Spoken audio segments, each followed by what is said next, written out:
Hello friends, welcome to my channel.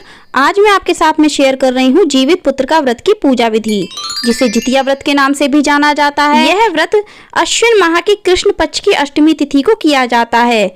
इस व्रत को 3 दिनों तक मनाया जाता है। पहले दिन नहाय खाए किया जाता है, दूसरे दिन निर्जल व्रत रखा जाता है और तीसरे दिन इस व्रत का पारण किया जाता है। यह व्रत सभी महिलाएं अपने संतान की लंबी आयु के लिए, उनके अच्छे स्वास्थ्य के लिए और उज्जवल भविष्य की कामना करते हुए यह व्रत रखती हैं। तो फ्रेंड्स, चलिए वीडियो स्टार्ट करते हैं। जीवित पुत्र का व्रत की पूजा करने के लिए मैंने चौकी बिछा ली है। चौकी पर मैंने लाल कपड़ा बिछाया है। आप लाल या पीला कोई भी रंग का कपड़ा बिछा सकते हैं। इसके बाद हम जीमूत वाहन जी और चील और शियार को चौकी पर विराजित करेंगे, जिसके लिए हमने उनको पान के पत्तों का आसन दिया है। वैसे तो तोरई के पत्तों का आसन दिया जाता है। अगर आपको तोरई के पत्ते मिल जाते हैं तो आप तोरई के पत्तों का आसन जरूर दें। इसके बाद हमने जीवित पुत्र का व्रत कथा की पुस्तक को भी चौकी पर ही विराजित कर लिया है। अब हमने सुपारी को भगवान गणेश का रूप मान करके चौकी पर विराजित किया है और उनको पान के पत्ते का आसन दिया है। अब हम कलश स्थापना करेंगे। कलश स्थापना करने के लिए आप मिट्टी का, तांबे का या फिर पीतल का कलश ले लें और उसके कंठ पर मौली बांधना। इस तरह से फ्रेंड्स, कई जगह पर यह पूजा घर के बाहर जा करके नदी या तालाब के किनारे की जाती है, लेकिन आजकल घर से बाहर जाना नहीं हो पाता है, तो हम लोग यह पूजा घर पर भी कर सकते हैं आसान तरीके से। तो यहाँ पर मैंने कलश की स्थापना के लिए सबसे पहले गंगा जल डाला, उसमें शुद्ध जल भर दिया है कंठ तक। अब हम इसमें हल्दी की गांठ, सुपारी और एक सिक्का डालेंगे, थोड़े से अक्षत डालेंगे, एक पुष्प डाल देंगे। इसके बाद इसके कंठ पर हम पंच पल्लव लगाएंगे। आप पंच पल्लव के रूप में आम के पत्ते, अशोक के पत्ते या पान के पत्ते ले सकते हैं। मैंने यहाँ पर अशोक के पत्ते लिए हैं।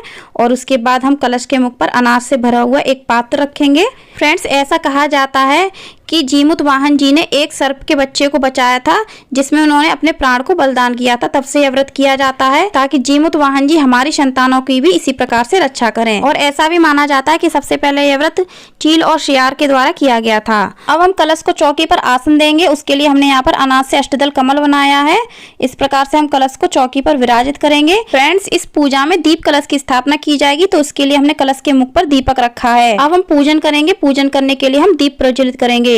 यहाँ पर हम दीप प्रज्वलित करने के लिए दीपक को अनाज का आसन देंगे। जीमूत वाहन जी और चील सियार की मूर्तियां हमने मिट्टी से बनाई हैं।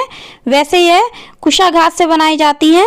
अगर आप कुशा घास से बना पाते हैं तो आप कुशा घास से बना करके मूर्तियों का निर्माण करें और पूजन करें। इसके अलावा अगर आप मूर्तियां नहीं बना पाते हैं तो आप मिट्टियों के 3 पिंड बना करके भी उनका पूजन कर सकते हैं। सर्वप्रथम हम भगवान गणेश का पूजन करेंगे। तो हमने यहाँ पर भगवान गणेश का पूजन रोली से, चंदन से और अक्षत से किया है। वस्त्र के रूप में उनको मौली अर्पित की है, धूप घास अर्पित की है, हल्दी की गांठ और सुपारी अर्पित करेंगे। साथ में हमने उनको जनेऊ भी अर्पित किया है।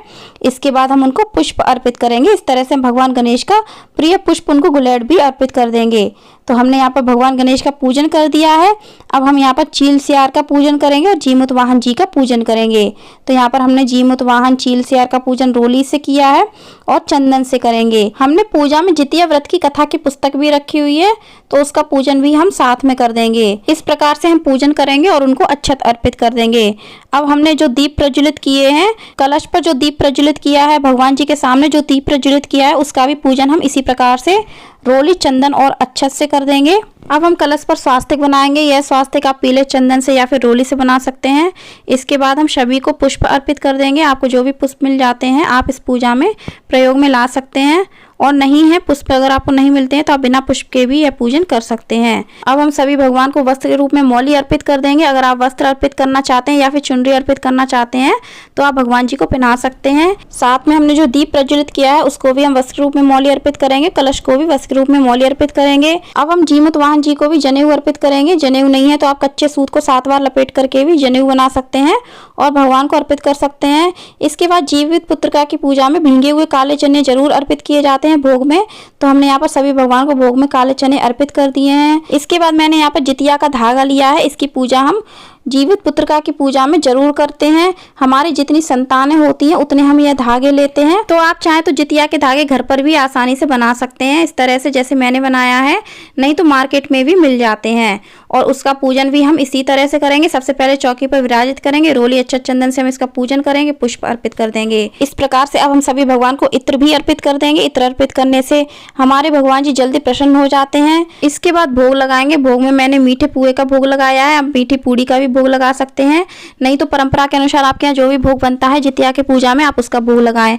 अब हमने यहाँ पर फल का भोग लगाया है, कोई भी मौसमी फल का भोग आप लगा सकते हैं। क्योंकि यह पूजा बच्चों के लिए की जाती है तो इस पूजा में बच्चों के टॉयज जरूर रखे जाते हैं, हो सके तो नए ले लें। अगर आपके बच्चे बड़े हैं तो आप इस पूजा में रखने के लिए उनकी बुक्स या फिर नोटबुक्स ले सकते हैं। अब हम जितिया व्रत की कथा पढ़ेंगे, हाथ में थोड़े से अक्षत और पुष्प लेंगे। हमने जो पुस्तक रखी हुई है पूजा में उससे हम जितिया व्रत की कथा पढ़ लेंगे। जीवित पुत्र का या फिर जितिया व्रत की कहानी का वीडियो आपको मेरे चैनल पर मिल जाएगा, वीडियो का लिंक मैं आपको डिस्क्रिप्शन बॉक्स में दे दूंगी। इस प्रकार से हम कथा पढ़ लेंगे या फिर सुन लेंगे।